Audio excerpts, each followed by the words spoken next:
Teriyaki sauce burns when the sugar is asked to wait for the chicken.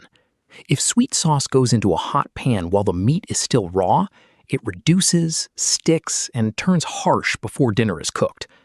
The fix is not constant stirring. Brown the chicken first, cook it through, then glaze quickly at the end. The finished bowl should look glossy, not sticky black.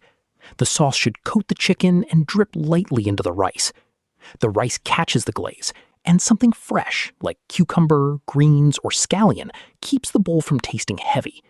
This is a weeknight bowl, but the timing matters. Think of the recipe in 3 stages. Prep everything cold, brown the chicken hot, then glaze briefly. The sauce window is short, so the rice and vegetables should be ready before the sauce hits the pan. If you start slicing cucumber while the glaze is boiling, the sauce keeps thickening without you. Build the landing zone before you cook the sauce. Have hot rice in the bowl, topping sliced, and a serving spoon ready. Teriyaki glaze changes quickly once it thickens, so you want to move from pan to bowl without a delay. If the rice is cold, warm it first. Hot rice catches the glaze better and keeps the bowl from eating like leftovers. Boneless chicken thigh is the most forgiving choice because it stays juicy while you brown it. Chicken breast works too, but it needs more attention because it dries faster. Whichever you use, cut the pieces evenly, about 1 inch or 2.5 centimeters. Uneven pieces force you to overcook the small ones while waiting for the large ones. Pat the chicken dry after cutting. Wet chicken steams first, and steamed surfaces do not brown well. Dry pieces hit the pan cleanly, so you build flavor before any sugar touches the heat. If the board is wet after cutting, pat the pieces again. That one towel step saves several minutes of waiting for water to boil away. Mix the sauce before the pan gets busy. For 2 bowls, start with 3 tablespoons, 45 milliliters of soy sauce, 2 tablespoons, 30 milliliters of mirin, or a tablespoon of honey plus extra water, 1 tablespoon, 15 milliliters of water, grated ginger, and a little garlic. The exact sweetness can move, but the sauce should taste strong because rice will soften it. Taste the sauce before it hits the pan. It should be salty sweet and a little intense, but not like straight soy and not like syrup. If it is too salty, add a splash of water. If it is too sweet, add a little more soy or ginger. If it tastes flat, a small splash of rice vinegar or lemon can brighten it without making the bowl sour. Cornstarch is optional. A tiny slurry, about 1 teaspoon of cornstarch mixed with 1 tablespoon, 15 milliliters of water, makes the glaze thicken quickly and predictably. Without starch, the sauce reduces more slowly and tastes a little cleaner. Both work. The important part is knowing which one you used, because starch can go from glossy to gluey fast. Heat a skillet over medium-high heat with a thin film of neutral oil. You want the oil to shimmer, not smoke hard. If the pan is too cool, the chicken leaks juice before it browns. If the pan is smoking aggressively, the outside can burn before the inside is safe. Heat control starts before the food goes in. Add the chicken in 1 layer and leave it alone until the first side browns. Moving too early tears the surface and cools the pan.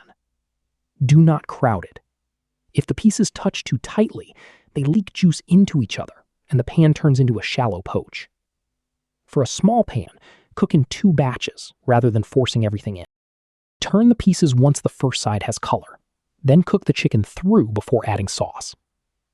The safest check is a thermometer in the thickest piece, 165 degrees Fahrenheit, or 74 Celsius. If you do not have one, cut the thickest piece and check that it is opaque through the center. Do this now, before sugar enters the pan. If the chicken releases a lot of juice, let most of that liquid cook off before the sauce goes in. Sauce added to a watery pan tastes thin and takes longer to glaze. You do not need the pan bone dry. You just want browning and a little concentrated chicken flavor. If the pan is flooded, the next batch needs more space or a hotter start. Look at the pan before the sauce goes in. Golden brown stuck bits are flavor. Black sticky patches are bitterness. If the pan has browned bits, use them. If it has black sugar or burned garlic, wipe that spot, or move the chicken to a cleaner pan before adding sauce.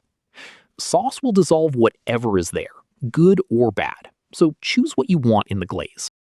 Now add the sauce. It should bubble right away around already cooked chicken. Scrape the browned bits gently so they join the glaze instead of staying stuck to the pan. This is why the sauce goes late. You get the flavor from browning first, then you spend only a short time exposing sugar to direct heat. The glaze is ready when it coats the chicken and leaves a shiny trail as you drag the spatula through the pan. The trail should slowly flow back. If it stays open like candy, it has gone too far. Stop while the sauce still moves. Food keeps heating for a moment after the pan leaves the burner. If the glaze gets too thick, add a spoonful of water and stir. This is a normal repair, not a failure. Water gives the sugar room to loosen and coat again. If you used cornstarch, add the water gradually because starch-thickened sauce can swing from perfect to soupy. The goal is glossy coating, not sticky paste. When the glaze looks almost right, you can finish off heat. Pull the pan from the burner and toss the chicken in the residual heat for the last few seconds. This protects the sugar from overshooting while the sauce clings to the chicken. If the glaze tightens as it sits, add a few drops of water and stir before serving. Spoon the chicken and glaze over hot rice right away. Do not leave extra glaze sitting in the hot pan while you build the bowl. The rice is part of the sauce plan. It catches the glaze, softens the saltiness, and makes a small amount of sauce feel generous. Scrape the pan while the glaze is still fluid. Add something fresh at the end. Cucumber, shredded cabbage, greens, or scallion is not just decoration. It gives crunch and relief from the sweet, salty glaze. Sesame seeds are fine if you have them, but they are optional. A better bowl has contrast: hot rice, glossy chicken, and a fresh bite that resets your palate. If the sauce starts to smell burnt, stop scraping. Move the good chicken out of the pan and leave the black, sticky layer behind. Adding water and scraping hard can spread bitterness through the whole bowl.